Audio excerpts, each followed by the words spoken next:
Oh, hey everybody. Sorry, I didn't know you guys were out there. Yeah, so I'm just going through my Halloween candy here from Halloween. Oh, hang on. Oh, sorry. I still had my Halloween costume on. I was a transformer for Halloween. So anyway, so I was just going through and looking through my Halloween candy here because it looks so yummy. I know you guys probably went Halloween, trick or treating the other night and probably got some candy like this. I got a Snickers mini here. Snickers, they really satisfy. I got a bigger Snickers here. Let's see, I got some nerds. I know what you're thinking. Don't go there. Let's see. I got a Kit Kat. Kit Kat. Break me off a piece of that Kit Kat bar.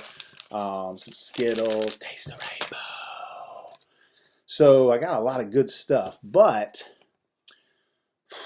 my mom and dad said that I don't need to eat a lot of Halloween candy because they said that it'll give me an upset tummy. So right now, all I can do is just kind of look at all this delicious, yummy Halloween candy.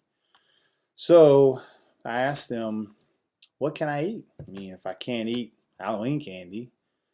And they said, well, you could, eat something that's better for you, something that's healthy, something that's good. And I said, like, what? Because to me, Halloween candy's like, yeah. But they said, no, how about some fruit? And I said, oh, fruit? I mean, it's okay, but. And then my dad said something to me, and I was kind of like, what? He said, did you know that Halloween candy is not anywhere in the Bible? And I was like, are you sure? Because I'll bet sometimes that people in the Bible wanted something sweet. But they said, no, it's not in there. But they said, you know what's in there is fruit. Fruit's in the Bible. Yep, sure enough. And so I said, like, where in the Bible is fruit? And so they said in Galatians chapter 5, verses 22 through 23, the Bible talks about the kind of fruit that we should really need to have. No, it's not the kind of fruit that you're thinking about, like apples and bananas and grapes and strawberries and all that, and that's good stuff. But this is a different kind of fruit. It's a fruit like love and joy and peace and things like that are really, really good. And I was thinking about it and I thought, that's true. I mean, we need love, right? We need to love others. And the Bible says we should love God. And so that's a good thing. And so the fruits of the Spirit are, they're really good things. So love is good, and things like joy, although I think I've got an almond joy in here somewhere, but that's not what the kind of joy that they're talking about. They're talking about like happiness, and we should be happy because after all, look what God did for us. I mean, He sent His Son so that we can be in heaven for all of eternity. And so that's really good. And then there's peace, and then there's this thing, it was kind of a big word, gentleness. And I thought about that gentleness thing. And gentleness is like, not being real rough with people and kind of being kind to them and really being easygoing.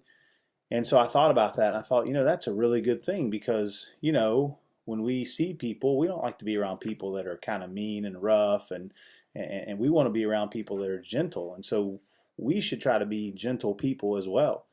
And so I was thinking about that, and I thought, that's really good. And here's something that's really cool. So with this Halloween candy, I just can't eat all the Halloween candy I want. I mean, I want to, but I can't. And the reason why I can't is because too much Halloween candy is not good for you. You can get a tummy ache, you'll get cavities, you might get sick, whatever, and it just won't be good for you. But in Galatians chapter 5 and verses 23 and 24, or was it 22 and 23? No, it's 23 and 24. The Bible tells us that when it names all those fruits of the Spirit, it says, against such there is no law. In other words, there's no rules against that fruit. You can have as much fruit of the Spirit as you want. If you want to have a lot of love, you can have as much love as you want. If you want to have joy, you can be as happy as you want to be. If you love peace, your life can be as full as peace as you want it to be, because there's no rule against that. Now, there is kind of a rule against eating all this candy because, again, it's not good for you. But the fruit of the Spirit, now that's good for you. And so I thought about that, and I thought, Mom and Dad, that's a really good lesson for me. So I thought that I would share that with you guys at Mount Dora Christian Academy. And so I just wanted to tell that to you today. Don't eat too much Halloween candy, and you need to really eat your fruit. Not just your apples and your bananas and your strawberries and your grapes, but also you need to have your fruit of the Spirit because it's good for you. Oh, and by the way, Coach Swearingen, good to see you, buddy. Maybe when I see you again, we can go eat some fruit because I know you love the fruit. All right, everybody, I hope you have a great rest of the day, and I hope you remember the next time you eat some fruit, think about the fruit of the Spirit and how that's the most important fruit we can eat, and we can have as much of that as we possibly want. Thanks. Hope you guys have a great day, and don't eat too much Halloween candy.